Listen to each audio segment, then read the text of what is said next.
the world, and the world is the war. But behind every gun sight is a human being. We are those people.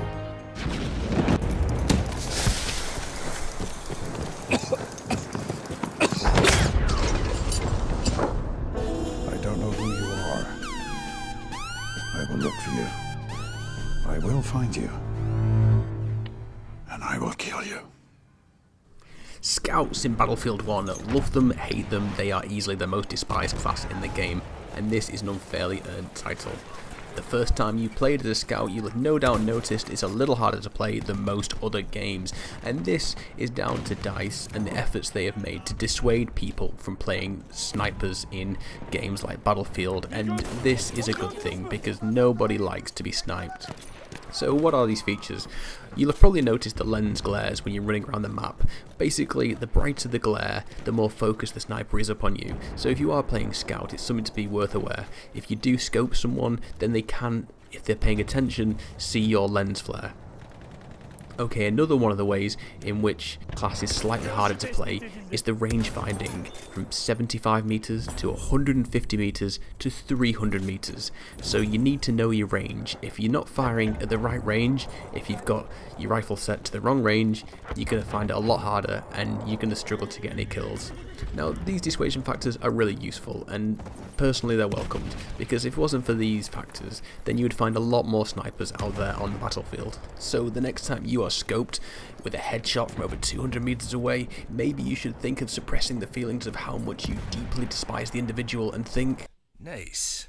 What? because it is a hard class to play, and it's even more difficult if you're not used to playing snipers and other first-person shooter games. Okay, so we're going to look at the weapons now. When it comes to the rifles, the sniper scope rifles, what actually separates them, what makes them different from each other, and what you're going to look out for is their range efficiency, and what I mean by this is where the graph peaks.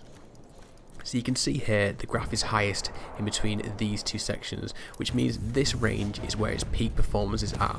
So you're going to want to look for the rifles, want to take the one which is relevant to the level you're playing and the area in which you're comfortable sniping. Not everyone can pick off people from 300 or more meters away. It is difficult. So if you're used to sniping people that are relatively close, or you like to play the sniper a bit further back, you're going to want to take the one which suits your playstyle best, and also think about the level that you're actually playing during that round.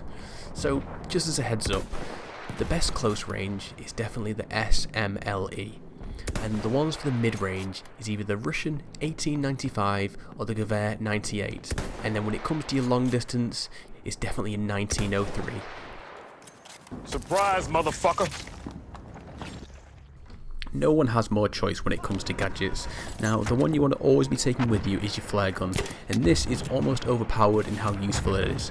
Now, as you can see here, I'm not firing up into the air, you can fire it straight down to the ground, it'll work just the same, and it instantly highlights enemies on the radar within a certain radius.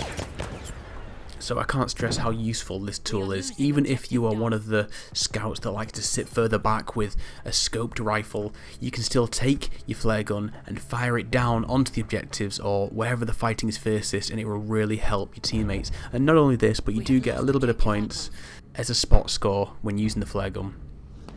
Another thing you want to really be taking is the shield, and I've personally found this to be really underused by other scouts. I don't often see it lying around the map. This is so incredibly useful. So much of scouting when you're playing long distance is picking off other scouts, and it's a no-brainer about which scout wins when they're both lying down in a field and one has a shield and one doesn't. It sells itself. It's something you really want to be taking with you. Not only that, but you can use it with your teammates, and what I mean by this is if you find someone who is lying down, a medic, a support class, throw it in front of them, right in front of them, and people aren't stupid, they'll see it and they'll use it straight away. And one of the best things you can do is try and get a support to get behind your shield, because if you can get a support in a good position to lie behind the shield, you've just created a machine gun nest, and it is so useful and it really works. It's a tip that's really worth trying. And as you can see here, we've got the binoculars now, and I actually do believe that as I was scouting out half of the enemies running down this trench, our team was able to push forward and actually take that objective. So it's not without its uses, but then do you want to sacrifice one of your other spots? Because there are a lot of gadgets for the scout class, and a lot of them are very, very useful. So did the binoculars, even though they are useful, are they as useful as some of the other ones? I don't know. That's personal preference. One of the best gadgets though is definitely the tripwires. Now there's 3 different ones. They're pretty self-explanatory and they're brilliant, especially if you are set up somewhere or you know somewhere where there's heavy traffic. It's an instant kill and it persists through death as well. So if you lay it down, you die, you respawn, you can still get the kill because it's still out there on the map. I could talk about the scout class all day, but I don't want to get bogged down by listing out each and every one of the individual gadgets and what they do, because they're self-explanatory and you already know this. One of the things I do want to point out from this guide, and that is the sweet spot, which we touched on earlier before, and this is with the rifles. So have a look at the rifle you're using, remember which one's the close, the medium and the far preferred options, and take a look at that sweet spot. Now you're obviously not going to know exactly what the meter range is in the game, but it gives you an idea, and the sweet spot where the graph peaks, as we mentioned earlier, this is your one-hit kill zone for torsos and headshots. So that's worth keeping in mind. Another thing is, always take your flare gun. There's no reason not to take it. The flare gun is so useful, it makes the class worth playing with one of its infantry rifles without the scopes.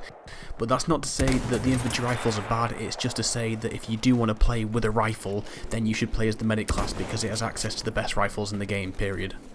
Another huge tip is go into your options and adjust your minimap, and you want to be zooming out, and what this does is it zooms the map out, so when you're laying your flares down you can see the full circle rather than just seeing half the circle and just a little bit of where the enemy might be coming from. You can see the whole thing and you know exactly where they are, and this is essential. And if you are playing on an objective or close in the middle of your flare radius and you're using one of the infantry rifles, don't be trying to kill people with 2 rifle rounds. What I mean by this is don't shoot, reload 1 second and shoot again, because you're probably going to die. What you want to be using is a good pistol. Shoot, swap, and you can finish them off with 1 or 2 rounds from your pistol. You might be thinking, well, why not just stick with the rifle that's already in your hand and take the second shot? Trust me, it is quicker to swap to a pistol and pop off them last 2 rounds. It really works, give it a go.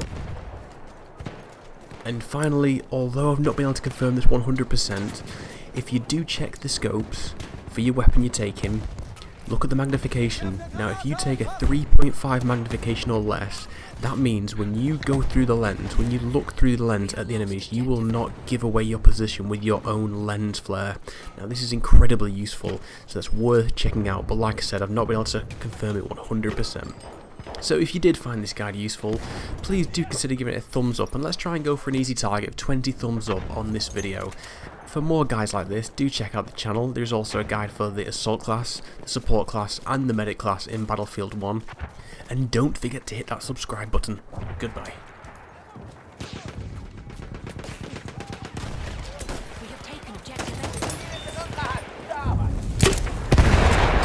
We have taken objective apples.